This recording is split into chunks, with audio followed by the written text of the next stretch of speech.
assistant salary base.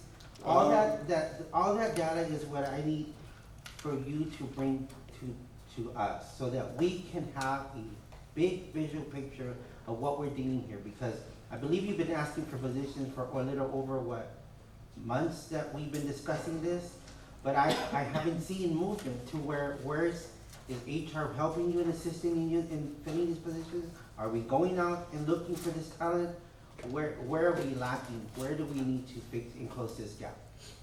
Those are the questions that I have. And the visibility has to, I think, has to increase. So your corporals and all these, are they working just in the daytime, or do you have them spread out throughout the whole day?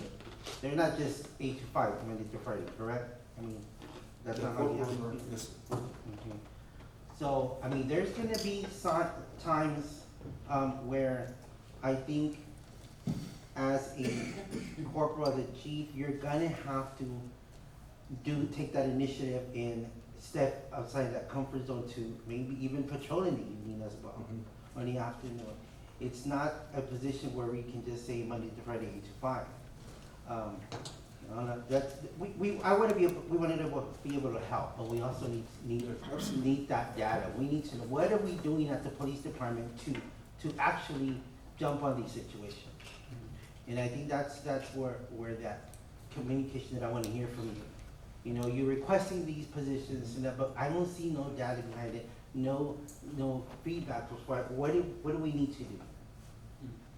Okay, well, I'm gonna jump to that one of the last points you made, and I'm gonna try and cover every question you had, because there was a whole bunch of them. I'm gonna try and cover as many as I can. So, I have just a comment to make, but right now we're staffed at 14, right? 14. we're currently set at 14. It seemed like that's a static number. Yes, That- for everyone that we're hiring, we're losing them. Yeah. Like, And you know, one of the things, Councilman, that is interesting, and this is, there was a young man from town here that's now in his 40s. He was a prior Marine, and he went to the police academy, I guess, somewhere. So he put me as a reference on his, without telling me, and I got a call from this police officer, hey, and I was in that town, I thought, oh my gosh, I must have got a ticket or parked somewhere. He goes, no, I'm calling for a reference for this young man. Well, okay, all right, tell me, why didn't he apply in Pearsall? I mean, he didn't know I was the mayor. And it's Fredericksburg, of course, no connection at all to Pearsall, but they start at 60,000. And so again, it does matter, because we cannot pay 60,000. But if these young people come out and goes, well, I can go to Pearsall and make 42, or I can go to Fredericksburg and make 60. So it's a tough battle, but it does matter, even though I know, like, we compare other things with Pleasant, and Pleasant, it doesn't really compare to us well. If they pay, it does to a certain degree, so we at least have to know what's out there. So it is part of the battle, and I mean, in no way can we even come close to that, but that's the battle that we fight. Why didn't that young man apply here? Well, because to make 60, you want to. And I want to add to what I said. I wasn't asking my question to really compare entities, but it's a no-brainer. When you're looking for a job, medical, education, no matter what it is, you're going to compare what's best for your family. So in the small entity that we have in Frio County, it's obviously where you're going to go, who's paying more. That's why I asked that comment. That's why he's short-staffed. Half of the sheriff's department were at one time a patrol officer, but they left, which I would too if it's more for my family. So that's a no-brainer. You mentioned 2 meetings ago that you were having patrol nights because you were short. Looking at the report that our judge had brought up too, and all the traffic violations that are happening, those are increasing. But when you're limited, of course it's going to be hard to be visible. You don't have enough people. So that was my question, is not to really say, oh, one has more, which one does have more resources, I will say that. But it's also for people in the community to see. It's a no-brainer of where you're going to get more benefits for your family. And that's hard. It's hard to do. You also gotta, we have to understand too that, some officers, that have been here already for a while too, some of them don't get to get vacation like other people do. They don't get that opportunity to be, go out and have a vacation because they have to work, because we're not, they don't have the staff that they need, or, some people come in and they don't come in, or because they're sick or whatever reason, or, there's always gonna be issues to any entity that's out there, no matter what it is. Because, especially like in a situation like them, like for example, the pay, I understand, yes, just like Tiffany says, other people, you have to take care of your family. But in a small, city like this, of course, you've gotta, budget yourself and stuff like that too. But what I'm trying to say is that we need to see that these guys, they are short-staffed, like I said, they don't get the privileges that others do on a full-time staff place. They're short-staffed right now, and I'm more than sure that your staff has not, your full-time staff, people that have been there long enough, have not taken a vacation, if you could say, because you're short-staffed, and, everybody deserves it, And then that's why I mentioned, if y'all recall a while back, that it is our duty to give them the resources and tools to perform their job. Which means that's why I'm asking, have we reached out to look to see what's out there that will help you in fulfilling these positions on it? Because we gotta see the big picture of this business, and to say, well, we might not have the means to cover those 18 positions, but where can we seek that assistance? And that's what I'm going after. Because yes, you are the biggest asset to this community on it. But we need to do our homework to see, okay, where can we assist it? Where can we move this budget around to fulfill the needs of the patrolling within our city? Let me speak a little bit to this, and if, the council may or may not recall, but we budget, part of this budget, and you'll see the increase in there is two positions for what we're proposing for the PD. Now, we are working, if you remember, we're looking at a COPS grant. Ernie has applied for that. I would add an additional 2 positions on top of the 2 positions that we're proposing this year. So that'd be a total of 4 positions. So that's one of the things, like anything else, our job in essence is to say, I can't give you everything, but I'm gonna try to give you as much as I can to support you, whether it's police department or others. I think I gave a presentation a year or 2 ago, and I just showed the disparity overall of a short staff, meaning through the entire city. And while again, the police department is important, the other departments also, when we make comparisons to communities our size, we're just understaffed. We are, totally, okay? And so what we're doing here is as best we can, is incrementally increasing the numbers. The other challenge we have, and again, this is part of what I wanted to make sure, and part of the discussion I had with the police chief is let's assume we increase the number of personnel. I know the council, we talked about citations, we've talked about warnings, we've talked about, okay, are we too hard or too aggressive, or are we just kind of just being the nice guys, if you will? And I've had those discussions with the chief in saying that, that there's a balance there. I hope the community also understands that we're not just gonna give citations and just be, super tough on folks, but on the other end is we know that there has to be some degree of, hey, you know what, there's a consequence. But I think Chief understands that piece, and I think we're getting better at it. But I will say on this end, based on what we're trying to do is incrementally increase numbers. I would say that six positions would be, while it's a great ask, I think it's a lot of, it would be a lot of, we're talking, if you look at the budget, we're talking about vehicles and all, we're talking over $100,000 a position.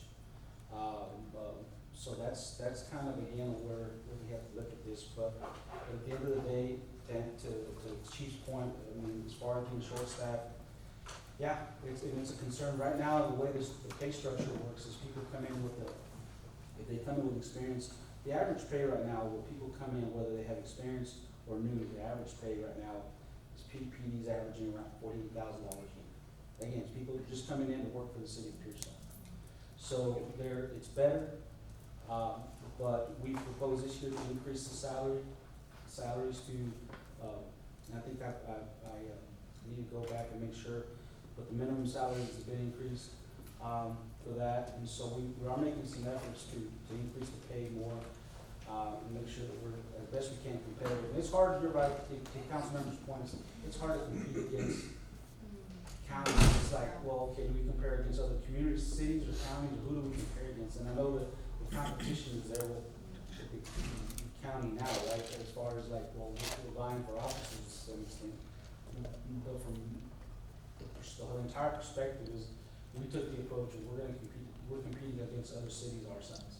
That's what we're competing against, and albeit the county is maybe taking, some positions, that at one time maybe worked here at PD, but I think on that end, we set the cognizant of, comparing everything it just gets it's confusing, because it makes it to where we're not necessarily sure to be the equivalent of comparing the school district to a private school or something to that extent. It's like, I don't know how it'd be hard to draw those comparisons, regarding pay, but nonetheless, that's about all. And when was the last time that we did an analysis compared to some other That- cities? That was, it's in there, we can share that with you if you want the Yeah, we detail. just have it, yeah. We just did that this year, it was a small fee we paid at Worley Mhm. for adjustments and review of the other communities we compared against, and that's in the proposed budget, but you wanna see the detail to that, we're willing to share it. Mhm. Okay, so you're short 4 officers right now, right? That's what you're Yes. saying. So on top of that, what you're saying is the grant for 2 and then 2 more, right? So it's total 8 Assuming that we're wanting to get? Assuming we get the grant, he can hire 4 now if he can get it. That's what I'm saying. So we would hire with October one. With the proposed budget, we another could get 2, 2 more. And then if we get the cops grant, that we would Okay, look to hire an gotcha. additional. So, that's, So if that's fulfilled, Chief, if you get that granted and hire those 4 to 6, so do you say that it would do an increase in your numbers and everything? I mean- If we could fill the positions we have right now, we're Mhm. thinking, you'd see an increase. The fact is that we can't compete right now. That's why I can tell you, we've had 1 applicant in the past month, just one person. That's all we've had.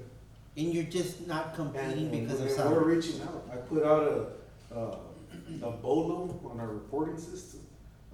We have pamphlets made, we have word of mouth going around, and it's just not there. Because police departments work harder. It's just what we do. I'm not gonna say every law enforcement agency, not every law enforcement academy, but the one I went to, my instructor told me, if you wanna be a cop, go apply to the city, go be a police officer. So that's where you're gonna become a cop. Don't go with the other guys. And at the time, it was kind of like intimidating. It was like, whoa, like, damn. So you're saying that the major issue here is the salary base? I believe so. I believe that's. That's just I think that's why we can't fill what we have right now, because we're just not competitive. We gotta look at the area we're in also. We're around 50 miles from San Antonio, 50 miles from Uvalde, 50 miles from Pleasanton, 100 miles from Laredo. So you gotta think about the people that could potentially apply. The majority of them are gonna be coming from out of town.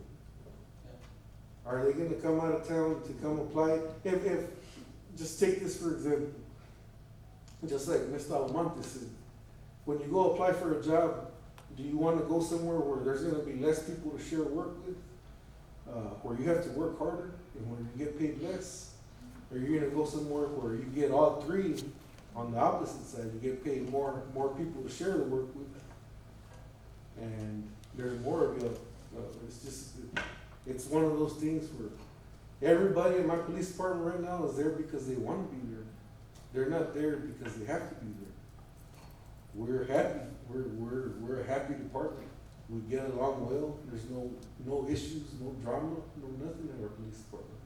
Right now, as I speak, we all get along well. We all do our work, and And I'm That's glad what to we're- hear that. Yeah. as far as what you That's a big plus.